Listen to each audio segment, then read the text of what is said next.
Yeah, I want to talk about, because that was what I opened with corruption and you know, sort of campaign finance and how it all plays into the system. I know we've had a lot of governors in the past. There was a time, still happens, but there was a time when godfatherism was such a thing. You know, you had these governors who were placed there and they had to return funds once they got in. I mean, I think Governor Ngigi actually spoke up about his own at the time, where he was basically, his campaign was funded by somebody, or his elections, or whatever it is. You know, it's happened so much where you spend so much on somebody and then the person has to pay back these favors. And there's no spending cap, so they can throw as much money as they want into your elections because they know they're going to get it back. And this security vote is a very interesting part of things, where they just give you money from the federal allocation without sort of any checks on what it's been spent on. So, I don't know. The ceiling, how much of, is it too high? How high should it be if there's going to be a ceiling? How do we even regulate the spending? So as to know that, okay, when it's time to repay, quote unquote, it's not draining the state's coffers. I mean, I think the idea of godfatherism is still there. Campaigns are expensive, and I think I don't want to call them the old political class, but I think the older generation don't want to fully let go of power because of the kind of influence that they can have over someone who is in power.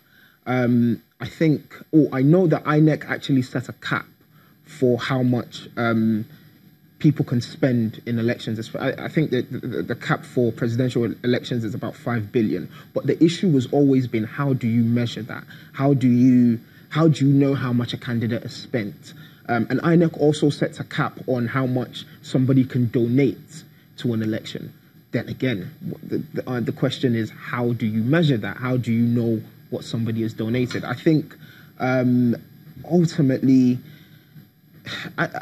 it's when it comes to the two big political classes, it's hard because of the kind of structure, or because of the kind of politics they practice within their parties, which is the reason why I come back to this third force again, because I think that if anyone, they are the ones that won't necessarily have the political godfathers. Yeah. They're the ones that won't necessarily have somebody donating billions and billions to their campaign and expecting something in return. Yeah. So once again, for me, it's about Nigerians shining your eye and making sure you vote because even beyond the presidency now, even looking at the lower elections, the House of Representatives, the House of Assembly in the states, because I want to talk about, you know, the not too young to run law, which has now opened the floodgates for younger people to run. But then there's the money factor, where okay, I'm 30 and I'm going to be running against a 55-year-old man who's run businesses and can spend as much as he wants on his campaign.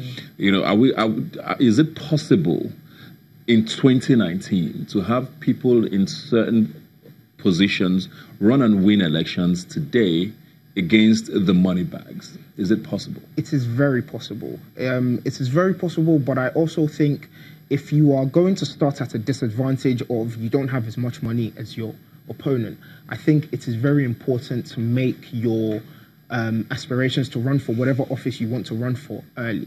Because I think the way out for Nigerians, or the way out of this problem that we're in, is political education. Like I said, I think we have to educate our electorates on not just your policies, but the things that happen in politics. You almost have to put a microscope and let them see what happens in politics, and you have to educate them on why vote selling is wrong, why selling your vote is wrong.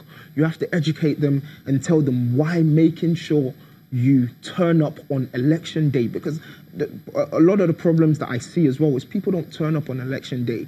Hence why you then have the people that turn up are those that are in poverty, who they need, those people need the money that they're getting from vote selling. But you have to educate those that don't have to sell their votes why it is important to turn up on election day, why it is important to do your research on every single candidate, not just at presidential level, but at governorship level, at House of Rep level, at State House of Assembly level, why it is important to know your candidates, know what they stand for, know where they're coming from, know where they're going, and why it is important to make the right vote. So, there's been this whole PVC drive.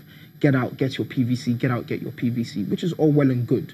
But I think what that campaign, I didn't really like it because you're telling people to get out and get their PVC, but you're not actually showing people their options. So it seems like they go out, they get their PVC, and the only options that they're stuck with are APC or PDP. No, Nigeria has 91 or 92 odd political parties. Nigeria has 63 presidential candidates. The options are limitless. The options are limitless. Now, I'm not telling you to go out and research all 63. No. But I'm telling you to go out and at least do some research. Find the right candidate. And don't think you voting for that person is a vote wasted. Because that's also the problem we have. You know, a lot of people want to vote for someone else, but they say, it's not APC, it's not PDP, I'm wasting my vote. That's not the case. Yeah. Be the person that wastes their votes. If 10 million or 15 or 20 million people waste their votes, that would be interesting. You decide who the president is. You decide who your governor is. So. Yeah. Well, I guess, like I said, the campaigns have started. So hopefully between now and February 16th and March, I think the 2nd or 3rd, when the governorship, when the state elections will hold, people out there would have been able to make up their minds, hopefully, from the campaigns. Thanks a lot for being here today. We'll continue this conversation, of course, through the weeks and the months ahead. We'll take a quick break now and we'll be right back. Please stay with us.